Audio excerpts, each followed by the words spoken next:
Sekarang Profesor Mahfud.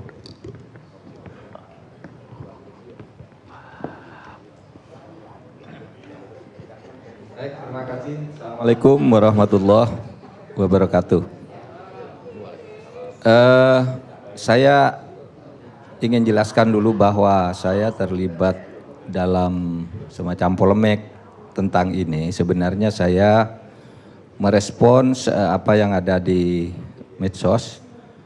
Jadi saya tidak pernah membuli atau menyalahkan Prabowo. Jadi ceritanya ketika saya sedang di Taiwan seminggu tanggal 22 yang lalu, ada netizen tanya ke saya, Pak Mahfud, gimana tuh pendapat Prabowo bahwa Indonesia tahun 2003 akan bubar, 2030 akan bubar. Lalu saya jawab begini, ya tidak tahu saya, tetapi menurut data ilmiah, ilmiah itu pun nanti kan bisa diperdebatkan, 2030 itu justru sedang akan sangat maju gitu, karena kita sudah akan ada di kekuatan ekonomi ke-6 atau ke-7 menurut McKinsey. Lalu sudah itu ada yang tweet lagi, Pak Mahfud segera pulang Pak, nanti Indonesia ini bubar sebentar lagi kalau Bapak belum pulang gitu. Lalu saya jawab begini, katanya bubarnya tahun 2030, masa 2018 sudah akan bubar. Nah sebatas itu keterlibatan saya sambil bergurau aja sebenarnya.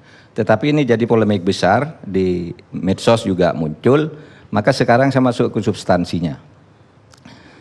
Sebenarnya tidak ada masalah tuh apa yang dikatakan oleh Prabowo menurut saya, asal tidak menyebut satu titik tahun. Bahwa Indonesia itu rusak, banyak korupsi, banyak jembatan ambruk, macam-macam lah penegakan hukum. Itu ya memang, tetapi nyebut tahun 2030 itu salahnya. Karena itu tidak ada datanya, itu fiktif. Itu kan penulis novel itu mengatakan suatu saat akan terjadi situasi begini di dunia, di mana saat itu Indonesia sudah tidak ada. Tahun 2030 itu, tapi dia situasi dunia, bukan soal Indonesia, dan itu fiktif. Nah, saya katakan tidak apa-apa sih kalau Prabowo mengatakan itu boleh saja sebagai peringatan, tetapi juga jangan dilarang orang kalau mengeritik itu dengan data. Karena data berbicara lain, data yang ilmiah. Kalau itu kan datanya tidak ada. Cara menghitungnya bahwa 2030 itu ambruk gimana? Nah, kalau data McKinsey misalnya kan sudah jelas. Tahun sekian, kekuatan ekonomi akan sekian karena apa? Tingkat pendidikan sekian, demografinya sekian, investasinya sekian, universitasnya sekian. Itu udah dihitung semua, ketemu kesimpulan 2030 gitu. Nah, kalau tiba-tiba 2030 bubar, itu apa? Gitu. Dasarnya kan itu yang dikritik orang, dan tidak salah Pak Prabowo sebagai pidato politik gitu. Tapi begini, ya, bahwa data itu atau 2030 itu menjadi masalah, satu karena tadi McKinsey sudah ada analisisnya dan itu dikeluarkan tahun 2012, itu dulu yang sering dipidatukan oleh Pak SBY. Dan saya juga bawa pidato saya itu ke Singapura mengutip itu. Karena datanya itu jelas, tahapan-tahapan kemajuannya sampai 2030 itu. Gitu. Saya di Singapura pidato tentang hukum, tapi karena waktu itu saya dikritik banyak orang sehingga saya diundang pidato ke sana, katanya saya anti modal asing, katanya saya anti pasar karena saya membubarkan BP Migas. Saya bilang enggak, saya bukan anti pasar. Nabi saya itu bekerja di pasar, Nabi Muhammad. Saya bukan anti modal asing karena tidak mungkin suatu negara berkembang tanpa hubungan ekonomi dan hubungan-hubungan lain dengan asing. Saya anti ketidakadilan, saya bilang. Oleh sebab itu BP Migas saya bubarkan. Saya bilang begitu waktu itu. Nah, ini buktinya bahwa saya tahu Indonesia akan maju, ini McKinsey.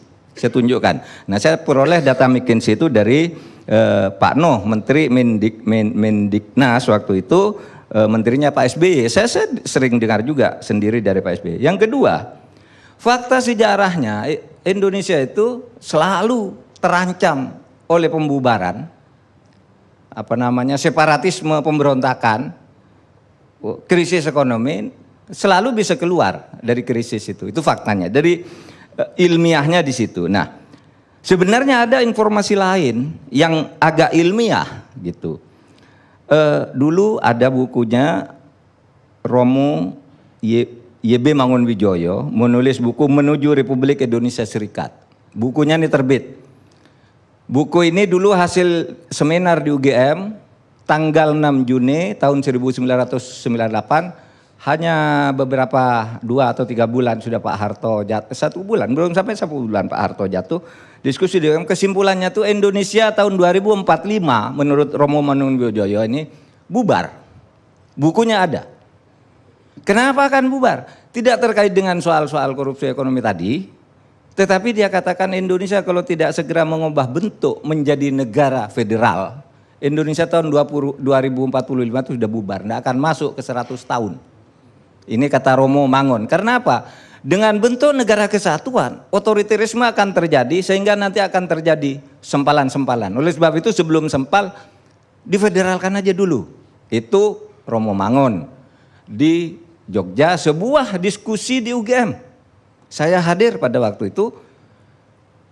Kita tidak sependapat, kita Indonesia aja, kesatuan saja. Tetapi pada waktu itu ide ini karena ilmiah analisisnya. Lalu oleh Partai Amanat Nasional Pak Amin Rais itu dibawa menjadi platform Partai Amanat Nasional. Masih ingat tahun 98. Pak Amin mau mewacanakan negara Indonesia harus federal kalau ingin selamat. Tapi terus dikeroyok rame-rame, kita juga tidak setuju. Akhirnya dia nyatakan karena rakyat tidak mengerti, saya tarik ini usulan. Kan itu Amin Rais dulu tahun 98. Nah, buku itu ilmiah karena juga ada tahapan-tahapannya. Dan pada waktu itu dia mulai bukti sebentar lagi Timur lepas, sebentar lagi Aceh tahun sekian, Papua dan sebagainya gitu. Nah, itu agak ilmiah gitu, agak ilmiah.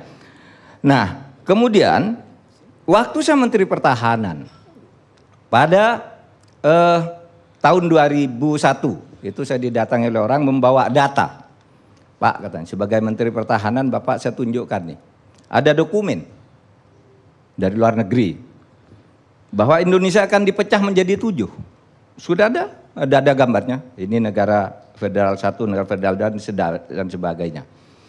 Nah, orang itu ya ternyata pencari uang juga karena begini. Nah, Bapak sebagai Menhan kalau ingin tahu data teknisnya, tahap-tahapannya, saya akan berangkat ke Jerman dan dia minta diongkosi 5 orang gitu. Nah, ini saya bilang orang udah main-main. Saya panggil pada waktu itu Kepala BIN Pak Ari Kumaat gitu. Pak Ari ini ada begini, oh Pak yang kena analisis bahwa Indonesia akan pecah itu sudah banyak gitu. Nah, oleh sebab itu kenapa kita memperdebatkan yang Pak Prabowo ini. Sekarang saya dan kita semua yang ada di sini tadi setuju semua bahwa harus ada peringatan terhadap kita.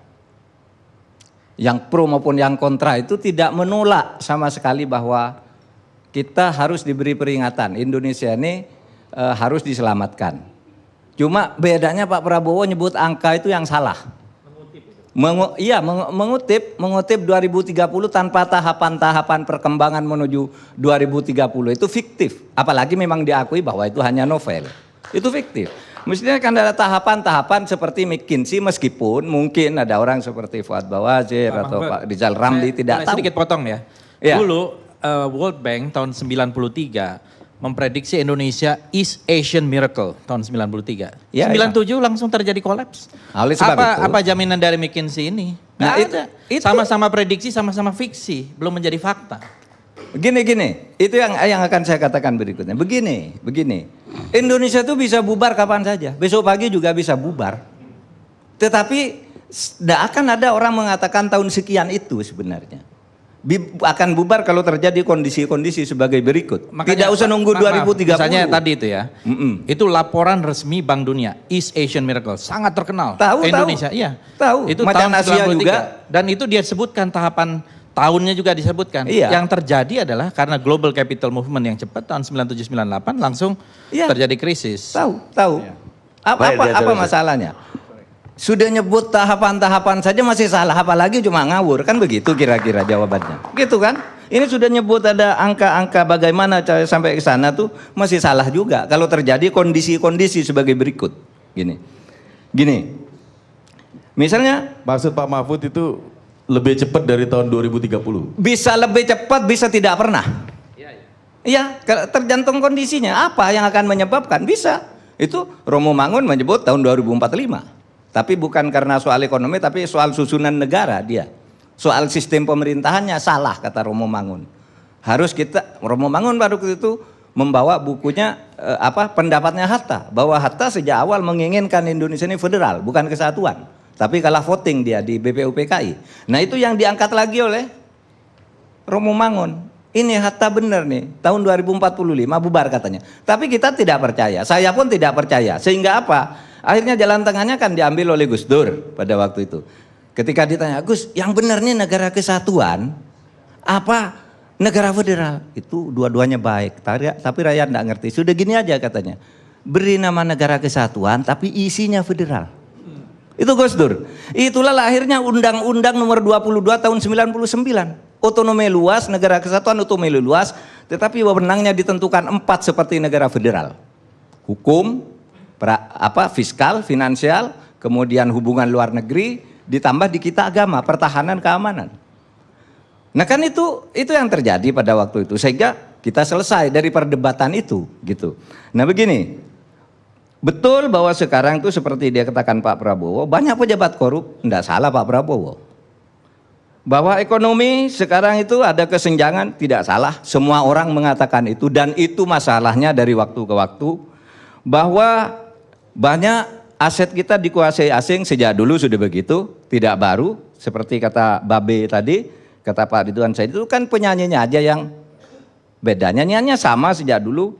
Banyak maling penyuap, banyak elit busuk, itu kan kampanye. Dari setiap pemilu, entah legislatif, entah eksekutif, kampanyenya kan ini semua.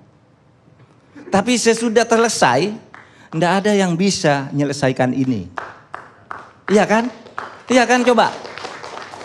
Pak SBY dulu punya janji 12 langkah menyelesaikan krisis Indonesia.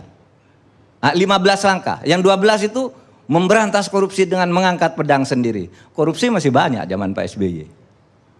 Sama. Jadi apa sebenarnya masalahnya? Apa masalahnya? Masalah itu ada 2 menurut saya. Pertama karena kita ini tersandra oleh kejahatan jabatan masa lalu. Coba misalnya Freeport nih. Siapa orang Indonesia yang tidak mau bahwa Freeport itu jatuh ke tangan kita? Semua mau. Presiden sejelek apapun itu selalu dikampanyekan. Tetapi ketika sampai pada masanya, ternyata Freeport itu sudah punya dokumen hukum di mana dia diberi hak secara resmi oleh negara untuk mengelola ini dan diperpanjang 10 tahun sebelum berakhir dan tidak boleh ditolak selama Freeport mau. Tidak bisa disalahkan pemerintah berikutnya. Karena kalau pemerintah berikutnya maksa ke peradilan internasional atau mungkin diadakan invasi sepihak. Nah itu persoalannya. Kita ini tersandra sebenarnya. Nah oleh sebab itu cara menyelesaikan itu bukan berkampanye. Besok kalau saya jadi gubernur Papua, saya selesaikan Freeport. No. Mereka punya dokumen, sekarang tidak bisa. Kata divestasi 51% oke, mereka sehari bilang oke, 2 hari kemudian bilang tidak. Sampai sekarang. Prof Mahfud, saya nanya dikit. Dokumen yang menyandera kita itu dokumen apa? Dalam soal Freeport. Soal Freeport. Satu dokumen undang-undang yang pada waktu itu ditandatangani dan disetujui bersama oleh DPR bersama Pak Ginanjar. Cabut Saya aja. punya dokumennya. Enggak, cabut aja tuh undang-undang. Loh, kan orang sudah terikat sebelumnya undang-undang. Di situ disebut, sebentar. Di kontrak itu, di MOU itu disebutkan undang-undang, meskipun undang-undang dicabut tidak berlaku bagi Freeport. Ada, Pak. Itu Pak Ginanjar dulu yang buat. Iya. Itu berjalan sampai sekarang. Saya ketika Sudirman Said itu dikritik rame-rame, gimana Anda kok bisa melakukan itu, merugikan rakyat. Dia ketemu saya, Pak, ini undang-undangnya. Ini hasil kesepakatan DPR dan pemerintah. Ada tanda tangan Pak Ginanjar waktu itu. Saya punya dokumennya. Nggak bisa dicabut, Pak. Seperti Bapak sudah beli lalu dicabut, berlaku ke yang lain, bukan ke Bapak. Karena dia berdasar undang-undang yang sah waktu itu. Nah ini persoalan kita, Pak. Ada hukum-hukum yang menyandera kita sampai sekarang karena kejahatan jabatan di masa lalu. Gitu. Tuh. Yang kedua memang karena moral. Moralitas kita ini bobrok sebenarnya. Sehingga apa? Nggak selesai-selesai. masalah itu.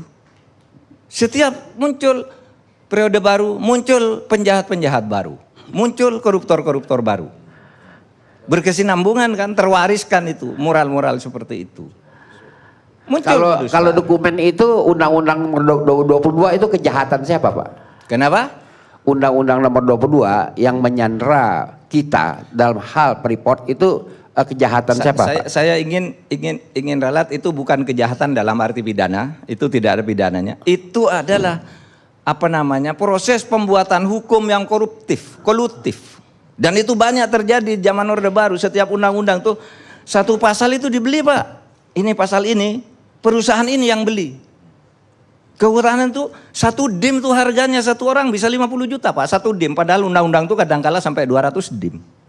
Bisa 50 juta satu orang. Berapa anggota pansusnya? 50 orang. Rupiah apa dolar, Pak? Rupiah. Kalau undang-undang rupiah, Pak. Pembuatan undang-undang masa dolar.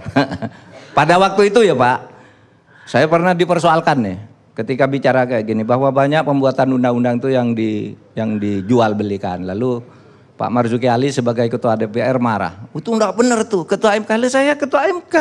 Saya bilang, saya tahu. Dan saya nyebut lalu 8 orang pada ini, 8 orang sekarang sedang di penjara. Anda tahu enggak? Anak buah Anda, saya bilang sama Pak Marzuki. Sekarang di penjara. Kan menjual undang-undang. Bahwa undang-undang ini akan dimasukkan pasal ini, Anda akan mendapat ini, tetapi bayar dulu ke saya sebesar 8%. Ini sekarang orangnya masih di penjara semua, Pak. Itu pembuatan undang-undang kita sekarang. Ini yang harus diatasi ini. Untuk menyelesaikan masalah-masalah yang kayak gini ini. Oke. Oleh sebab itu bagi saya, ancaman itu bukan 2030 itu enggak ada. 2030 hayalan. Yang nyata ancaman itu ada 4 dis yang akan menyebabkan kita ini hancur sebenarnya. Satu, kalau penegakan hukum berputar-putar seperti sekarang, berarti kita sudah terjebak di dalam sebuah disorientasi penegakan hukum. Salah jalan kita ini.